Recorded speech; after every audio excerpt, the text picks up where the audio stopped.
This too shall pass, from this to that and then to that, which shall also pass. And the thing that passes next, that'll pass too.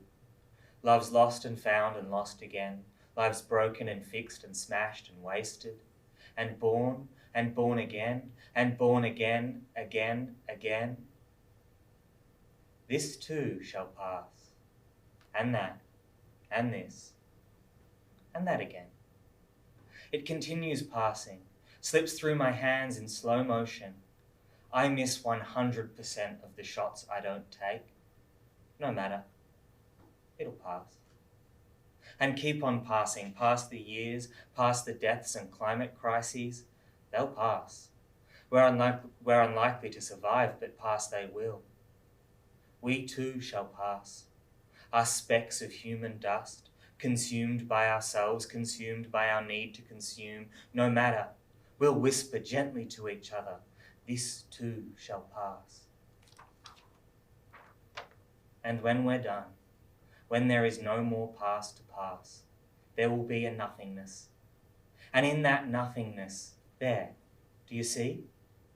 There's you, crouching with your head covered.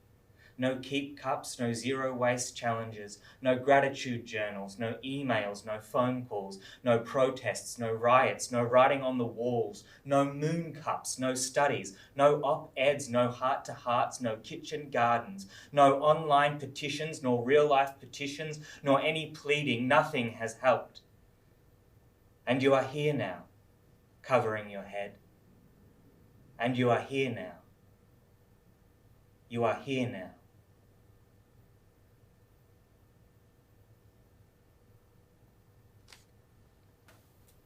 Vantage.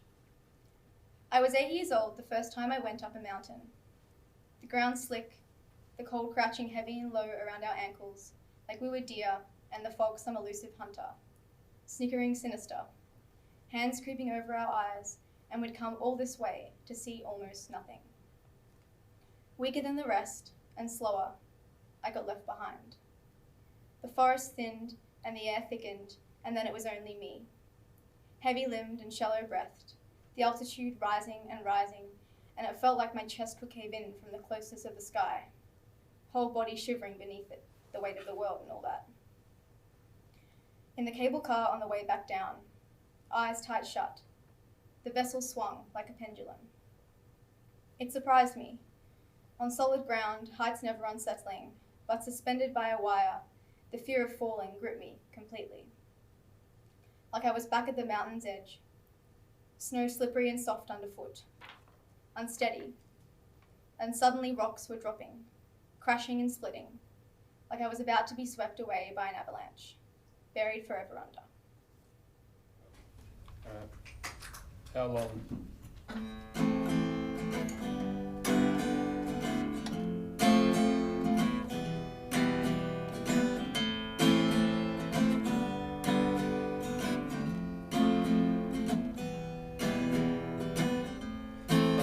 So lonely, a family so holy.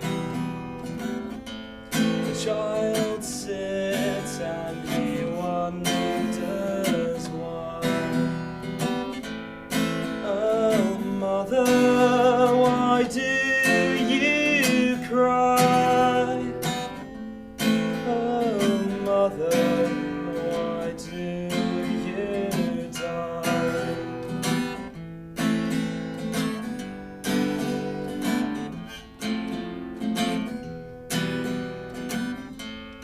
God sees arise His hate-filled eyes. Sit and we wait and we wait and we wait, and we know surely someday we'll have to go. How long, how long, how long, how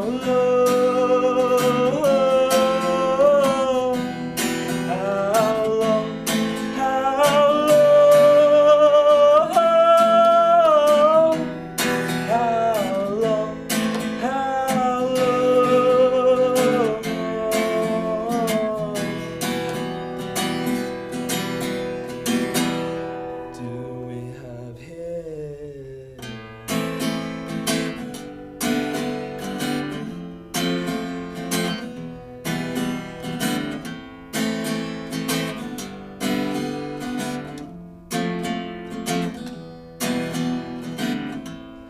planet so holy, a family so lonely, devils in the deed. We sign our lives away to sickening greed, and we feed our self-fulfilling need of prophecy.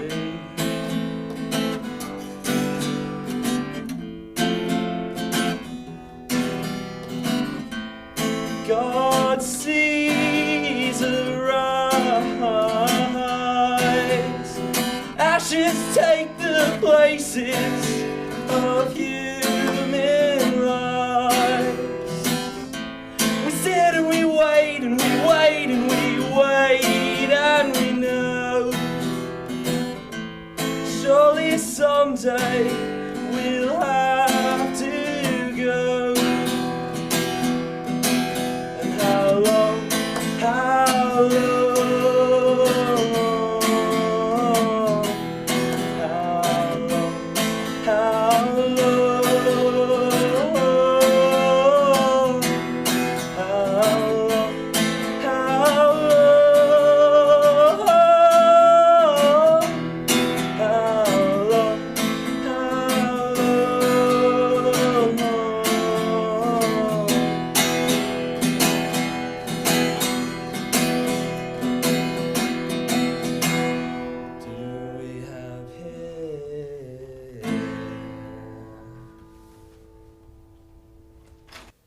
Rocky path, foot slips, ankle rolls, a jolt in my chest. The ground reaches higher and higher, my skin is weeping. How much longer to the top? How much longer? Feet slipping, feet finding their way, and the sun fills the path, the rocky path that reaches higher. In a wine bar off Little Collins Street, she pulls a copy of the Iliad from my trench coat pocket. And so we begin our own odyssey, following foul winds to dim bar tops, in the land of the Lotus Eaters, where world is as wide as dating app radius, and tap tap tap on my phone. Can't see past that light of Tuesday, Thursday night football, drinking beer at a Converse Chucks. But let me tell you, once that engine gets going, it is hard to slow down the pursuit of self-annihilation. When I see the police, I tuck in my shirt. When I see the police, I hoist up my tie. She said I better go to bed now. Come to bed.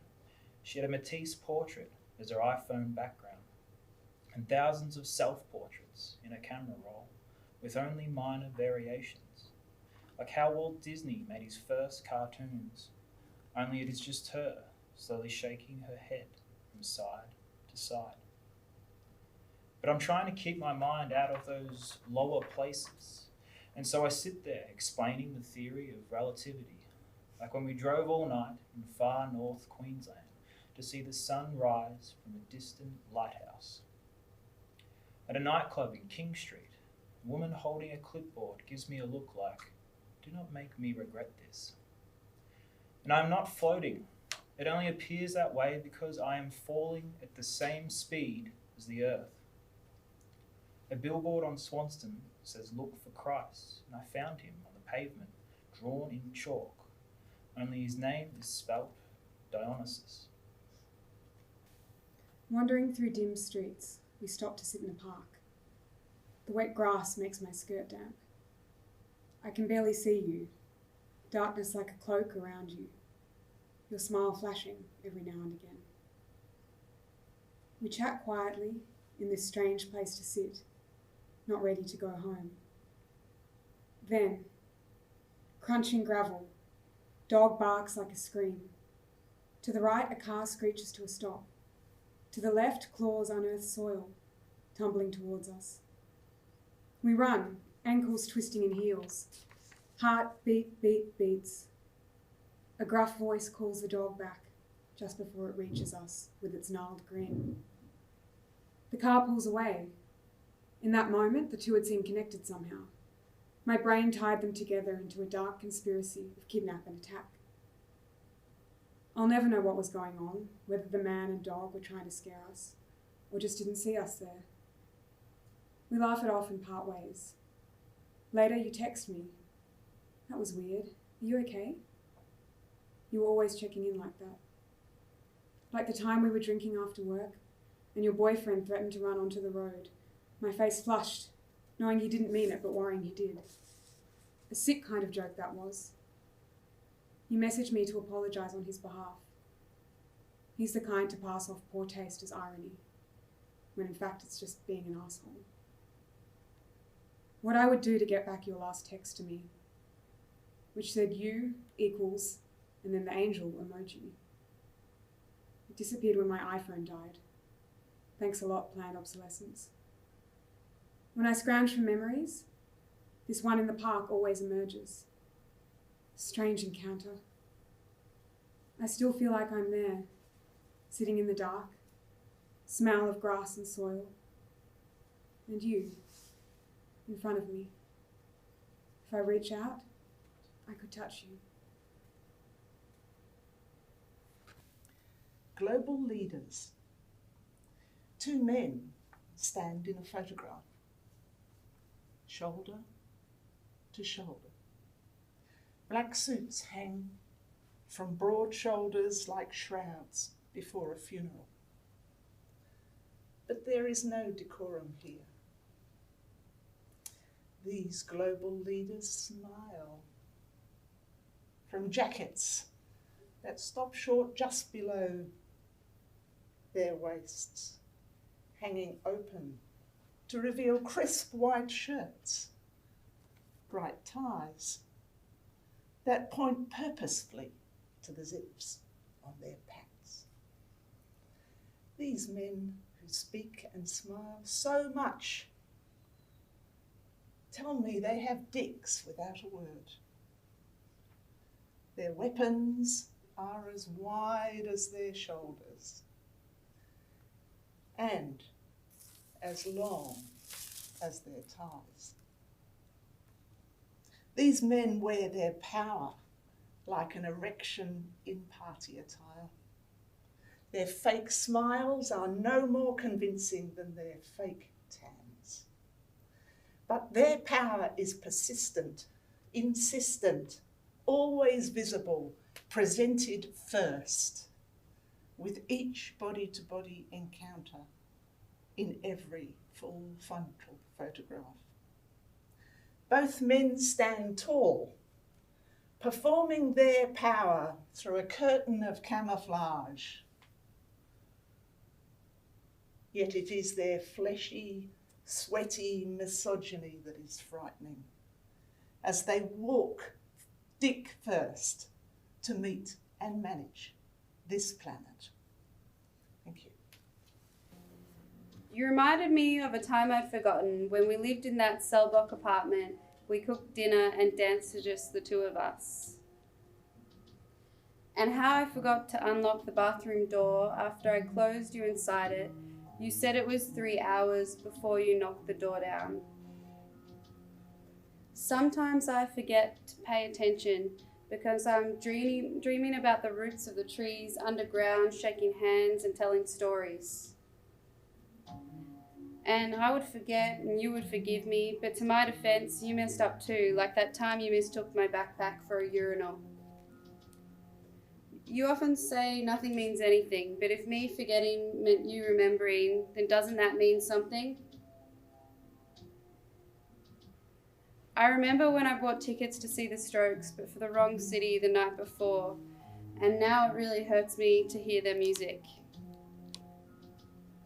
But do you remember last year when you asked me to collect your mail, I forgot and threw it out? Now it's in the ground with the roots of the trees, and they're shaking hands, telling stories and high-fiving. I like to think the forgotten things float away and get swept up on the same beach where you collect them, so that I can be reminded of that time when we lived at that cell block apartment, we cooked dinner and danced to just the two of us. I once was a boy with big dreams of life. I came from a family of 8. What was lacked in money was made up for things most would appreciate: love, kindness, and all things great. I wasn't that clever at school. I didn't pay attention, constantly looking out the window. Pay attention or you become a fool, they said. Around 16, 17, or even 18, I packed up the necessities and left to get out of this town. With my things, I progressed to the airport. I chose a flight, any flight, and I was so excited I was left there jumping up and down, in the airport where I was to disappear.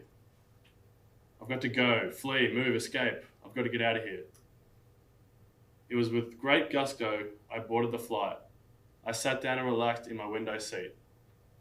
As I landed in the US of A, it was 80 degrees Fahrenheit. For years I searched and travelled vast lands to find something, not quite sure what I was looking for. Met many people, shook many hands, but it wasn't quite the same. There's something about home. It took me some years to realise that nothing can fill the place in your heart that family is and always will be at the number one. At last I'm back, finally get to see all the people I loved and missed and tell them my memories. Because there really is nothing quite like being back home.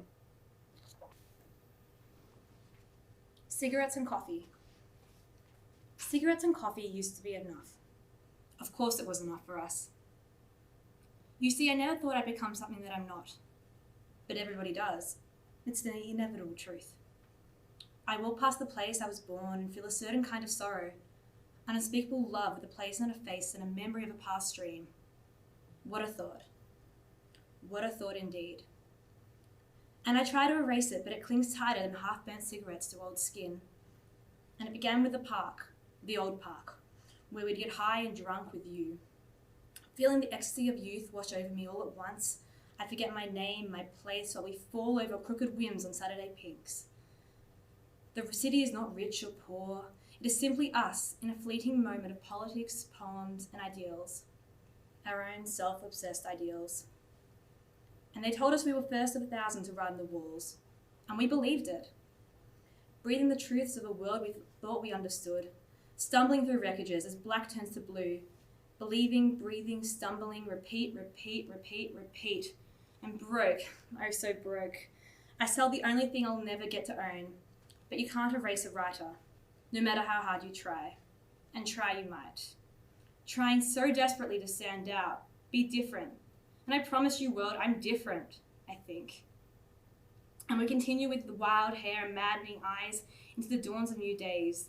The only thought of reality is the pearled half-moon crescent reflected in the bubbles of day-old champagne. And it is here we begin again.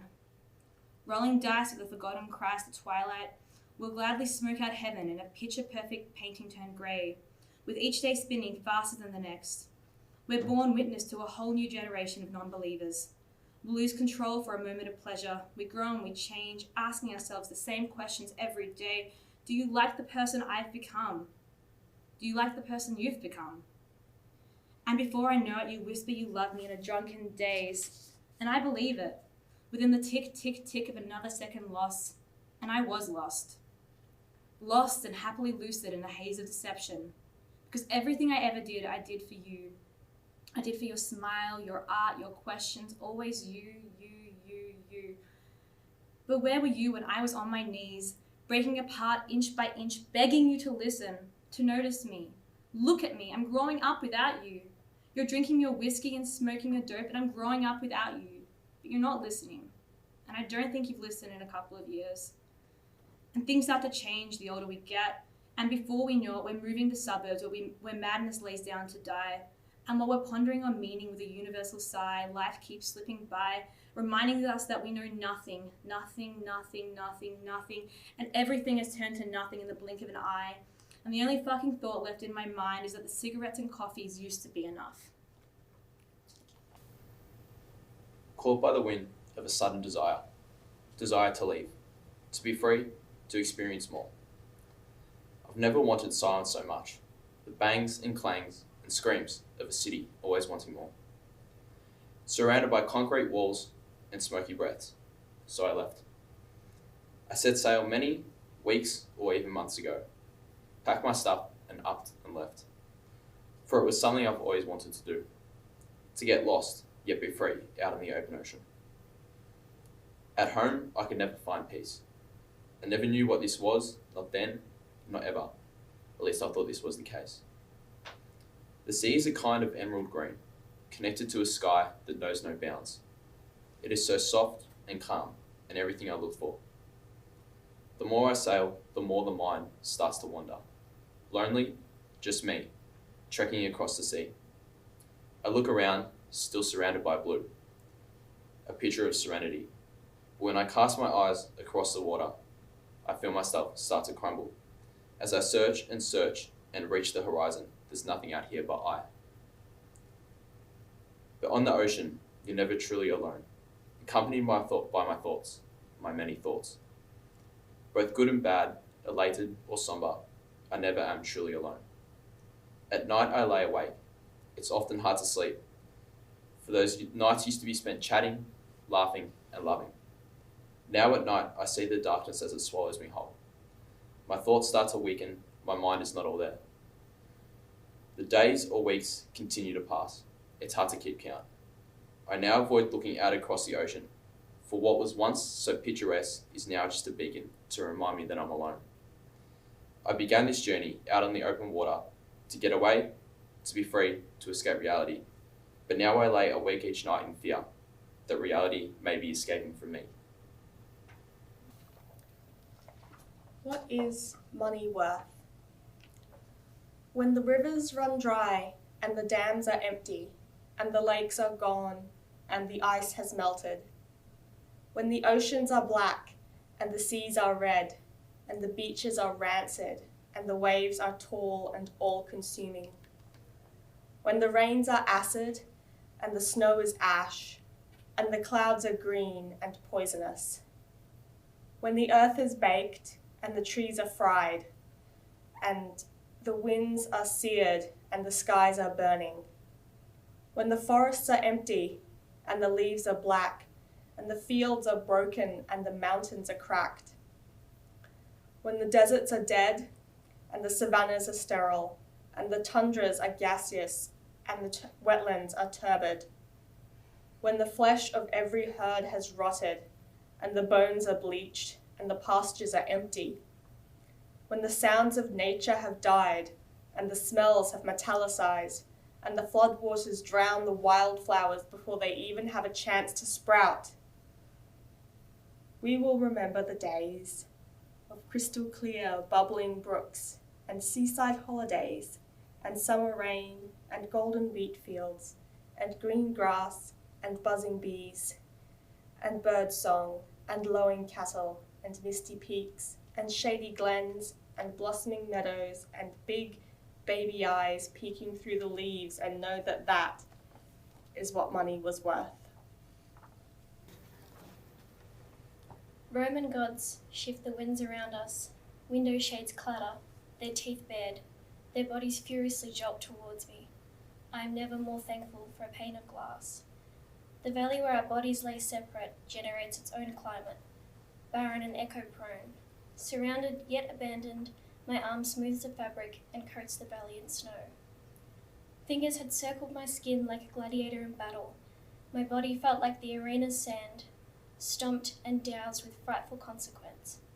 Roman air smells animalistic, eyes amongst stone. At sunrise, cobblestones gyrate the bus, and the performative pleasure halts. Water laps at my folded body in a hotel bath. I provide my own warmth. I control the climate of my valley. There is something raw and bloody inside this body. It scrabbles at the walls of my skin, scratches at the itch of my unwanted womb. It thrashes inside the cage of my ribs, bounces off each bone and ricochets in a desperate crescendo, masculine entity. It pulses in the confines of my bound chest, strains with the swelling of my breath, curls warm and slow in my throat, blushes with the blood that rushes in to meet the vital warmth of human skin around it. masculine entity. It cringes at the sticky cold, spread slick on my hips, but arches into it all the same, gags at the airborne taste of searing ethanol seeping through skin and into my veins, delivering its daily dose of chemical elixir, masculine entity. It likes to rest and stretch and slumber, keeping vigil from a bed of coals in my gut, a wary, steady smoulder, fed cruel fuel, then flaring, ready to respond with fervor or fury, or else slowly stoking itself to hunger, masculine entity. It fears the unveiled light of the sun shining on my face, shies away from the harsh, unyielding glare of a bare bulb, exposing every trace of softness and care that I have neglected to swallow, masculine entity. It trembles and writhes deep in the paralyzed body racked with flames and shivers, a fever freezing, clenched fists squeezing, limp and shaking, weak, hoarse voice breaking, the muffled murmurs dissipating into the sheets. A throb that surges and beats out an urgent momentum, a tense, taut trembling as the stiff wave breaks complete over my tight-strung, bowed back, masculine entity. It peers out, sweet and shy, clinging to my eye sockets and purring at the sight of it, that deliberate scatter of darkening hairs above my lip, head twisting, tilted to catch the pigment in the hot white strip of light, and it sighs at the scent of the smothering spray of a cloying cliche, and it sneezes gently, masculine entity. It cries sometimes when we're alone and high, and the stifling layers of armor and flesh seem to fall away. It rises in my chest, wraps round the sodden, red, throbbing thing and brings it out like dishwater squeezed from a sponge. It's gushing and straining and staining the body outside and in, and it just grips tighter, and the crushing mass of existing grows a little lighter, and it unspools now, languid and leisured, and nestles in, masculine entity. How fragile we are. I never knew if we could ever get as far. You wonder if the feelings you get every morning would change, or it would turn you into the thing you wanted to become the most or the least. How sensitive we are. The mischief we perform are the things we never truly understand, but we can if we try to hear with our ears and see with our eyes, but we'll never get that far. How mysterious we are. The frame of our senses that guide us to a rhythm of the wrong choices at the right time. The hearts we break and the sadness we fake. Wonder why it all seems to flake. How, oh how, oh how, oh how. How angry we are. The minor details make our ears turn red and our souls shred. The time we waste and the moves we break until there's nothing left for us to say. Hey, I guess this is going to be okay. How, why, how, oh how, oh how. How wasteful we are. We turn into things which lead us into the only direction we desire not to go. The numbers in the cloud we let control us. However, it feels like I control it. That's what I feel, of course. It doesn't always seem to be the same, and I'm to blame. How easy we are, seamless and understood. The feelings we should not oppose or disclose upon the secrets that are meant to be shared by those who never truly cared or understand. Here I stand. How seductive we are. But I'm glad you came through the mirrors of the mass insane. You know what? There I shall remain until we. Why, oh how, oh why, lit right between you. How bloody crazy we are. We dwell and behave in the way we crave the stains of our praises. Then we get angry when we get treated like cavemen trying to kill for food, just for some kind of enlightenment. But I don't judge, do you? Who, oh why, oh who, follow the groove. How stupid we are. Although it is okay, because what else are we meant to do to make it this far? Stare ahead, be a decoy or a toy.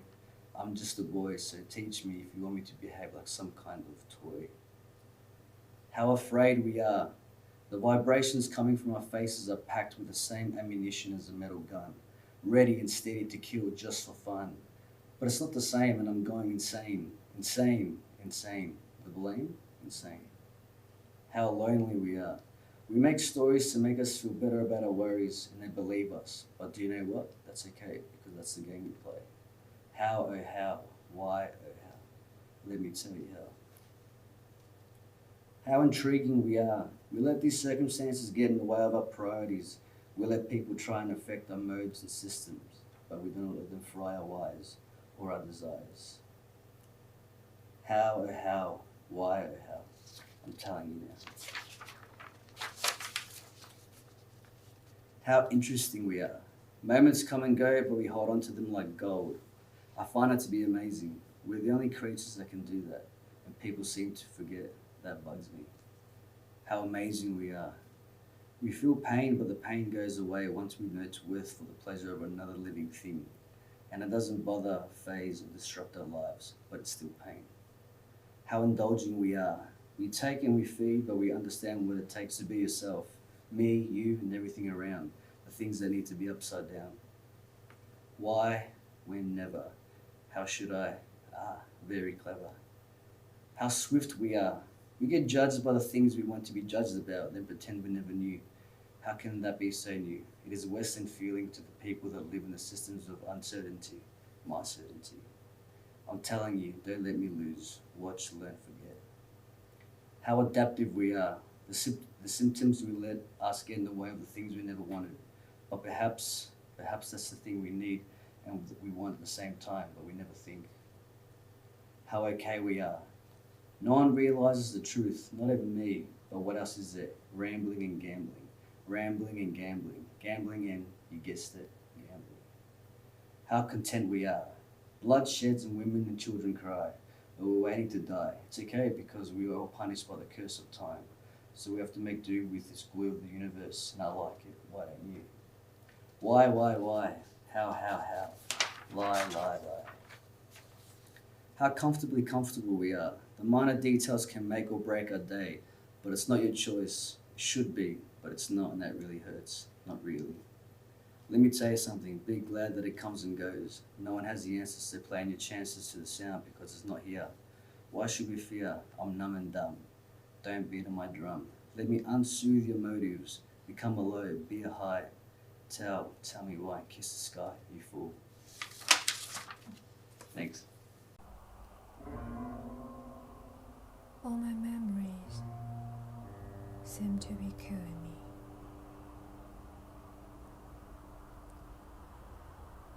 When I sit in the shadow,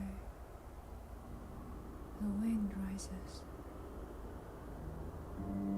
I close my eyes, hearing your sweat drips.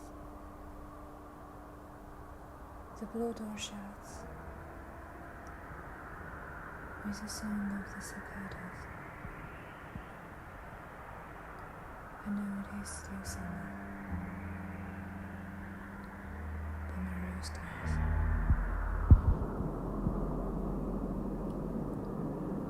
I cut the day into pieces, trying to keep one in my hand. Lots of big cracks, with nightmares every night. How can I pick up every debris? Using my broken heart, bare hands. I decided to stay in the summer with a completing you in my memories.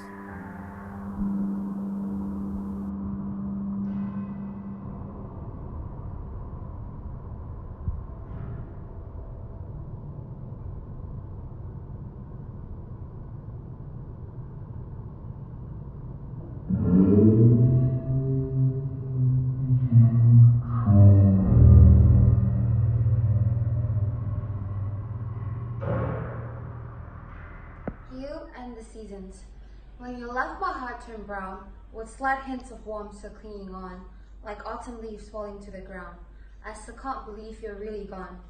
After some time, the nights get cold. My heart hardens to icy stone. You'll be fine, is what I'm told, with every thought of you engraved into my bones. The ice melts and flowers bloom. Memories begin to fade away, and days are starting to feel less gloom. The girth begins starting today. The sun is shining like a blaze. My heart feels lifted all the way. Untangled am I from this maze until I see you again and ask you to stay. I try to lift my head up high, but tears start rolling down my eyes. He holds me tight in a warm embrace. Oh, how I wish to never escape. All the time I took to grow, crumpled down like no tomorrow. It only took a simple kiss to bring me back to a state of bliss. For a moment, time stood still, a void deep down I needed to fill. I love you, that's all he said, enough to make me fall into bed. Love, a double-edged word, one so beautiful, one so calm, but may bring misfortunes when used wrong. You, the big brown eyes that started it all, my Prince Charming from the ball, but happy endings are for the books, as I'm no princess and you're just good for looks. The bottles break and clothes are torn. I don't want to be here anymore. All the apologies seem so worn. My arms are bruised and my heart is sore. Your phone and messages left unread. Questions unanswered, words left unsaid. Our love is hanging by a thread. Can I bear this all on my own? My heart was lifted but now so bold. He didn't like how much I've grown, asking me, why did you become so cold? The double-edged word bites the dust. Our heart of steel turned to rust. The clock turned midnight, it's time to go. It really is the end of the show. Years go by and times have changed. Hearts mended and I feel okay, until I hear a voice say, I love you. Oh, here we go again.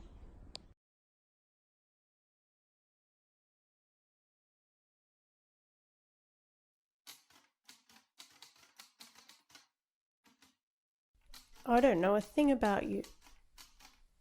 But here I made a space for you. Why not bring something you're really proud of? It needn't even be finished. I once tried to make a model of a heart using blue tissue paper. I wanted to light it up from the inside with a candle so you could see the joins, the small tears and the glue residue trembling in the breeze. That was the idea anyway, but I never got so far as opening the packet.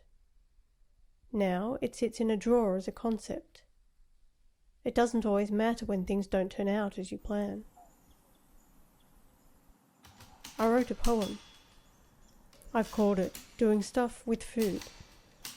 It's about, well, you'll figure it out. Just remember to bring yourself. I waited to hear from you after you'd left. And when you didn't write, I discarded old jars of spice that had long passed their use-by date and become impervious to the spoon. And when you didn't write, my temper, made pliable by the weight, softened like a tub of ice cream left on a kitchen bench. And when you didn't write, I cleared behind the bread plates to find a bag of potatoes that were sprouting white, green and pink. And when you didn't write, I took the bitter eggshells left over from dinner and watched them stir in the wind. And when you didn't write, I woke up early to see a dawning light sleep suckle the bitumen near the jetty where fish were drying. And when you didn't write, I admired apples rotting by the bucketful under the lighthouse where lawns were kept straight-edged and short. And when you didn't write, I photographed pumpkins, expressions gnarled by dehydration that crouched in the long grass by the side of the road. And when you didn't write, I composed this poem about the way perishable things are altered with the passing of time.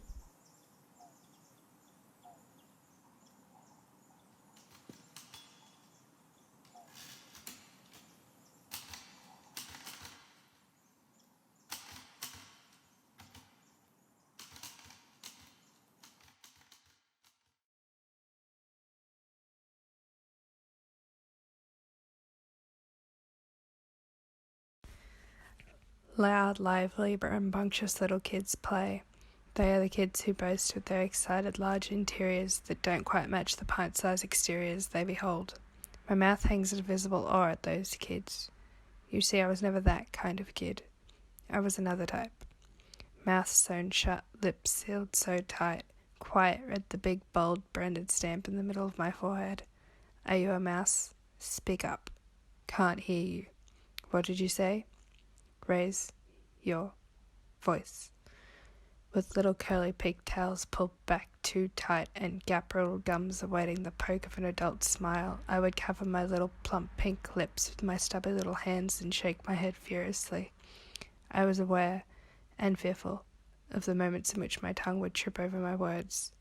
Cheeks would beat a burning crimson red due to my inability to fathom the extent to which my tongue would wiggle. Let me speak. No.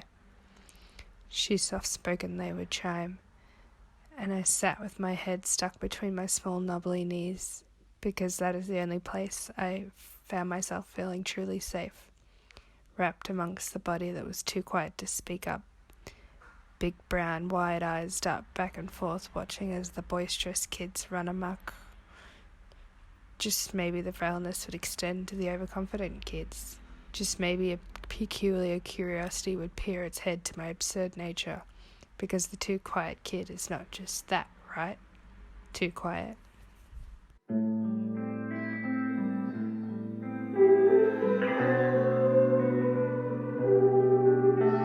The clouds in the sky, the white in my eyes, the clouds in the mind, rainfalls made of ice, falls made of ice, the clouds in the sky, the white in my eyes, they white in my mind.